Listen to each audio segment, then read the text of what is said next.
लड़े जंग वीरों की तरह, जब खून फौलाद हुआ, मरते दम तक डटे रहे, तभी ये भारत देश आजाद हुआ।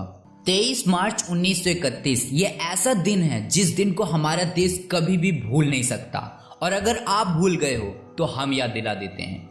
23 मार्च 1931 इस दिन हमारे देश के पुत्र को मात्र 23 साल की उम्र में फांसी दे दी गई थी। मुझे माफ कीजिएगा, फांसी दी नहीं गई थी, बल्कि हमारे देश के उन 3 नौजवानों ने फांसी के फंदे को चूम कर खुद उसे गले से लगा लिया। और आज अमर शहीद दिवस के दिन मैं अमर शहीद भगत सिंह के क्रांतिकारी जीवन के बारे में बताने जा रहा हूँ, जिसमें इनकलाब और आजादी के सपने के अलावा और कुछ नहीं था, और वह कुर्बानी ऐसी चिंगारी थी जिसने ब्रिटिश सरकार को हिला कर रख दिया। ये कहानी शुरू होती है 28 सितंबर 1907 को, जब पंजाब के बांगा गांव में भगत सिंह का जन्म हुआ। भगत सिंह का जन्म एक देशभक्त सिख परिवार में हुआ था, जिसकी वजह से रिवोल्यूशनरी एक्टिविटी से उनका पुराना नाता था। भगत सिंह के पिता सरदार किशन सिंह आर्य समाज के भी फॉलोअर थे, जो कि एक हिंदू सुधारवादी आंदोलन था, जिसका उद्देश्य समाज में समानता और राष्ट्रवाद को बढ़ावा देना था। भगत सिंह अपने पिता की रिवोल्यूशनरी थॉट से बहुत ही प्रभावित थे और देशभक्ति की इंटेंस इमोशन के साथ बड़े हुए। भगत सिंह बहुत ही कम उम्र से अंग्रेजों के द्वारा भारतीय लोगों पर किए जा रहे अत्याचारों से काफी परेशान थे और हमेशा अंग्रेजों के खिलाफ खड़े रहते थे। उन्होंने अपनी पढ़ाई भी अंग्रेजी स्कूल से नहीं की, बल्कि अपने ही गांव के दयानंद एंग्लो वैदिक स्कूल से की, जो कि लाला लाजपत राय का था। और उन्होंने अपनी स्कूलिंग के दौरान बहुत सी रिवोल्यूशनरी, फ्रीडम फाइटर्स, इकोनॉमिक जैसे टॉपिक पर सैकड़ों किताबें पढ़ डाली। ब्रिटिश गवर्नमेंट के खिलाफ उनकी यात्रा 1919 में हुए जलियांवाला बाग हत्याकांड से शुरू हुई, जिसमें सैकड़ों भारतीय नागरिकों को अमृतसर में अंग्रेजों द्वारा गोली मरवा दी गई थी। इस घटना ने उनके माइंड पर गहरी छाप छोड़ दी और उसी दिन उन्होंने निश्चय कर लिया कि वह गुरु को इस देश से मारकर भगा देंगे। और उन्होंने रिवोल्यूशनरी प्रिंसिपल पर अध्ययन करना शुरू कर दिया और उन हीरोज के बारे में पढ़ने लगे जिन्होंने भारत की आजादी के लिए लड़ाइयां लड़ी। भगत सिंह 15 साल की उम्र में भारतीय स्वतंत्रता आंदोलन में शामिल हो गए। वह कई रिवोल्यूशनरी ग्रुप के साथ भी थे, जिसमें से एक HRA हिंदुस्तान रिपब्लिक एसोसिएशन था, जिसके भगत सिंह प्रमुख सदस्य बन गए थे। 1 सितंबर 1920 में गांधी जी ने नॉन कॉर्पोरेशन मूवमेंट की शुरुआत की, जिसमें बिना किसी वायलेंस के वह ब्रिटिश सरकार की किसी भी सपोर्ट और सर्विस को यूज न करने के लिए कहा। ब्रिटिश गवर्नमेंट की जो भी प्रोडक्ट थे, जैसे बाहर के कपड़े, वहाँ की एजुकेशन और जो भी मजदूर उनके फैक्ट्रियों में काम कर रहे हैं, वो अपनी जॉब छोड़ दे, जिससे ब्रिटिश गवर्नमेंट का सारा काम बंद हो जाए और वह अपने आप इस देश से वापस चले जाएं। नॉन कॉर्पोरेशन मूवमेंट बहुत ही सक्सेस था और अगर ये कामयाब हो जाता तो भारत देश अगले 1 साल में आजाद हो जाता, क्योंकि इस आंदोलन में गांधी जी के साथ पूरा देश खड़ा था और भगत सिंह ने भी इसमें बढ़ चढ़ के भाग लिया था।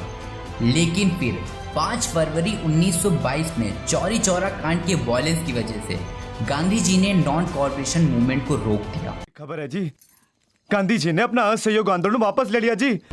मैं अभी रेडियो के ऊपर सुनकर आ रहा हूँ जी, चोरी चौरा में शान जुलूस के ऊपर पुलिस ने गोलियां चला दी।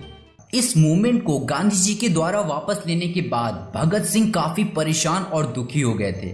उसके बाद उन्होंने ये समझ लिया था कि ये हक की लड़ाई शांति से नहीं लड़ी जा सकती, तो फिर उन्होंने क्रांतिकारी दलों में हिस्सा लेना शुरू कर दिया और चंद्रशेखर आजाद, सुखदेव, शिवराम के साथ अपनी एक पावरफुल टीम बना ली और कसम खा लिया ब्रिटिश सरकार को निस्ते नाबूद करने की। फिर 9 अगस्त 1925 को ब्रिटिश सरकार के खिलाफ लड़ने के लिए हमारे देश के क्रांतिकारियों ने ब्रिटिश खजाने को लूटने की योजना बनाई, जो कि ट्रेन से भारत में लाया जा रहा था, और उसे काकोरी में ट्रेन से सारे खजाने को लूट लिया गया, जिसे हम काकोरी कॉन्स्पिरेसी के नाम से भी जानते हैं। लेकिन इस कॉन्स्पिरेसी के बाद बिस्मिल साहेब और उनके 3 साथियों को पकड़ लिया गया और उन्हें फांसी दे दी गई। इस घटना ने चंद्रशेखर आजाद जी को तोड़ कर रख दिया, क्योंकि सालों की मेहनत एक झटके में बर्बाद हो गई। फिर भगत सिंह ने चंद्रशेखर के साथ मिलकर HRA को फिर से स्थापित किया और उसे HSRA यानी कि Hindustan social Republic association community बनाई, जिसका उद्देश्य सिर्फ आजादी ही नहीं बल्कि मजदूर, किसान और गरीब लोगों के हक के लिए लड़ना था, जिससे हमारा देश ब्रिटिश की गुलामी से आजाद होने के बाद इस देश की आजादी रईस और ताकतवर हिंदुस्तानियों के हाथ न लगे और देश का आम आदमी भी सुकून से रह सके। भगत सिंह का मकसद एक ऐसा देश बनाना था जहां पर हर वर्ग के लोगों को बराबरी से रहने का हक मिले। हमारा देश आजाद होने के बावजूद भी किसी भी जाति या धर्म की लड़ाई में न पड़े और साथ मिलकर एकजुट रहे, तभी हमारा देश सही मायने में आजाद होगा। अब 1928 यह वह साल था जिसमें ब्रिटिश साइमन कमीशन के बहिष्कार के लिए भयानक प्रोटेस्ट किए जा रहे थे और 30 अक्टूबर 1928 को लाहौर में साइमन कमीशन के विरुद्ध प्रोटेस्ट में भगत सिंह ने भी लाला लाजपत राय के कहने पर भाग लिया। ये प्रोटेस्ट को बंद कराने के लिए अंग्रेजी सरकार ने अपनी पूरी ताकत लगा दी और वहां की पुलिस लाठीचार्ज करने लगी और इसके दौरान लाला लाजपत राय बहुत ही जख्मी हो गए और फिर 17 नवंबर 1928 को उनकी मौत हो गई। उनकी मौत पूरे देश के लिए बहुत बड़ा झटका थी और फिर भगत सिंह और उनके साथियों ने अंग्रेजी सरकार को सबक सिखाने का सोचा और कोर्ट को मारने की योजना बनाई, जो कि ब्रिटिश सुपरिटेंडेंट ऑफ पुलिस था। भगत सिंह ने उसे मारकर लाला लाजपत राय की मौत का बदला लिया और लाहौर की अंग्रेजी हुकूमत को चकमा देकर वहां से निकल गए। भगत सिंह ने कोर्ट को मारकर लाला लाजपत राय की मौत का बदला तो ले लिया, लेकिन इस घटना ने उन्हें हीरो की बजाय आतंकवादी का नाम दिया, जो अंग्रेजों से बचकर भागा हो। लेकिन भगत सिंह को इन बातों से कोई भी मतलब नहीं था, वह बस अपने संदेश को आवाम तक किसी भी हाल में पहुंचाना चाहते थे, लेकिन जो भी वो कर रहे थे उससे कुछ भी हासिल नहीं हो रहा था। तो अब उन्होंने अपनी बात को ब्रिटिश सरकार और पूरे देश को सुनाने के लिए एक बड़ा धमाका किया। 8 अप्रैल 1929 को ब्रिटिश सरकार एक बिल पास करने वाली थी, जिसमें मजदूर और किसानों के विरुद्ध और टैक्स कैसे वसूला जाए इसकी तैयारी चल रही थी, लेकिन भगत सिंह को ये मंजूर नहीं था। तो 8 अप्रैल को भगत सिंह और उनके साथी बटुकेश्वर दत्त ने दिल्ली के सेंट्रल असेंबली में बम फोड़े, लेकिन इस धमाके से किसी को कोई हानि नहीं पहुंची, क्योंकि भगत सिंह किसी की जान नहीं लेना चाहते थे, बल्कि वह अपनी बात ब्रिटिश सरकार तक पहुंचाना चाहते थे और उस बिल का विरोध करना चाहते थे। बम फेंकने के बाद भगत सिंह चाहते तो वहां से आसानी से भाग सकते थे, पर उन्हें ऐसा नहीं करना था। वह इनकलाब जिंदाबाद का नारा लगाते हुए अंग्रेजी हुकूमत के हाथों स्वयं अपनी गिरफ्तारी दे दी। भगत सिंह और बटुकेश्वर दत्त को जब जेल में रखा गया तो वहां पर भगत सिंह ने देखा कि भारतीय कैदियों और अंग्रेजी कैदियों में बहुत भेदभाव किया जा रहा था। भारतीय कैदियों को अच्छा खाना नहीं दिया जा रहा था, उनके कपड़े सालों से बदले नहीं गए थे, उनके खाने में चूहे और कॉकरोच डुबकी मार रहे थे, वहां पर साफ सफाई नाम की कोई भी चीज नहीं थी, उनके साथ जानवरों से भी बदतर सुलूक किया जा रहा था। और वहीं अंग्रेजों को सारी वीआईपी सुविधाएं दी जा रही थी, खाने के लिए अच्छा खाना, पढ़ने के लिए किताबें, डेली न्यूज़पेपर, ये सारी फैसिलिटीज ब्रिटिश कैदियों के लिए थी। ये सब देखने के बाद भगत सिंह ने बोला, जब तक हमारे साथ इंसानों की तरह बर्ताव नहीं किया जाता, खाने लायक खाना, साफ सुथरे कपड़े, पढ़ने के लिए किताबें, अखबार, मैं नहीं खाऊंगा। जेल में आने के बावजूद भी वह वही काम कर रहे थे जो वो बाहर छोड़ के आए थे। इंसानों को कैद किया जा सकता है, लेकिन उनके विचारों को नहीं। और भगत सिंह ने भोजन का त्याग कर दिया और इस भूख हड़ताल में उनके साथी बटुकेश्वर दत्त भी शामिल थे। शुरुआत में तो अंग्रेज उनकी भूख हड़ताल को बहुत ही हल्के में ले रहे थे। उनका ये मानना था कि ये सब कुछ दिन के लिए है, उसके बाद सब कुछ ठीक हो जाएगा।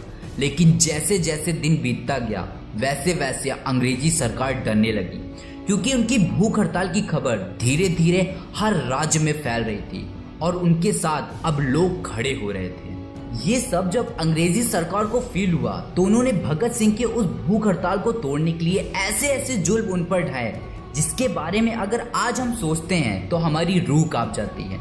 उन्हें बर्फ की सील पर बांधकर घंटों कोड़ों से पीटा जाता था। उनके मुंह में जबरदस्ती पाइप लगाकर दूध को उनके मुंह में डाला जाता था, लेकिन वह एक भी बूंद अपने गले से नीचे नहीं उतरने देते थे। और कुछ दिनों बाद उन्हें लाहौर जेल में शिफ्ट कर दिया गया और बाद में उनके और भी क्रांतिकारी साथियों को गिरफ्तार कर लिया गया और जब उन्हें ये बात पता चली कि भगत सिंह ने भूख हड़ताल की है तो वह भी उनका साथ देने लगे और अंग्रेजी हुकूमत ने उनके साथ भी वैसा ही व्यवहार करना शुरू कर दिया। यहाँ तक कि काफी दिनों तक उन्हें पानी तक नहीं दिया जाता था और उनके पानी के घड़ों में दूध भरकर रख दिया जाता था, जिससे वो तड़प कर अपनी इस भूख हड़ताल को तोड़ दें। और इस भूख हड़ताल की वजह से हमारे देश के एक महान क्रांतिकारी जितेंद्र नाथ दास की मौत हो गई। उस देशभक्त ने अपनी सांसों की डोरी तो तोड़ दी, लेकिन उस भूख हड़ताल को नहीं तोड़ा जो ब्रिटिश सरकार के खिलाफ था, और झुका दिया ब्रिटिश सरकार को अपने प्राणों की आहुति देकर। और ब्रिटिश सरकार ने भगत सिंह की सारी मांगों को मान लिया। 7 अक्टूबर 1930 को ब्रिटिश सरकार द्वारा कोर्ट की हत्या और असेंबली में बम फोड़ने के लिए भगत सिंह, सुखदेव और राजगुरु को फांसी की सजा दे दी गई और उनके अन्य साथियों को उम्र कैद की सजा दे दी गई। 24 मार्च 1931 यह डेट भगत सिंह को फांसी देने के लिए डिक्लेयर हुई। भगत सिंह की फांसी को लेकर पूरे देश में बहुत प्रोटेस्ट किया जा रहा था। उनकी लोकप्रियता इतनी बढ़ गई थी कि ब्रिटिश सरकार को फांसी देना बहुत ही मुश्किल था। इसलिए ब्रिटिश सरकार ने भगत सिंह और उनके साथियों को 23 मार्च को ही फांसी देने का फैसला लिया। जब जेल के अधिकारी उन्हें लेने के लिए आए तो भगत सिंह उस समय एक किताब पढ़ रहे थे और उन्होंने कहा, 2 मिनट जेलर साहब, एक क्रांतिकारी दूसरे क्रांतिकारी से मिलता है। उन्होंने वह किताब पूरी पढ़ी। उसके बाद बोला, अब चलो। भगत सिंह, सुखदेव और राजगुरु तीनों के चेहरे पर फांसी का डर नहीं बल्कि अपने वतन पर मर मिटने की खुशी थी। वह तीनों गले मिलते हुए फांसी के तख्ते पर पहुंच गए। जब जेलर ने उनसे आखिरी इच्छा पूछी तो उन्होंने कहा कि मेरे सर पर कपड़ा न डाला जाए और मेरे हाथों को खुला रखा जाए। तो जेलर ने कहा, कपड़ा तो डालना ही पड़ेगा, लेकिन आपके हाथ खोले जा सकते हैं। और उन क्रांतिकारियों ने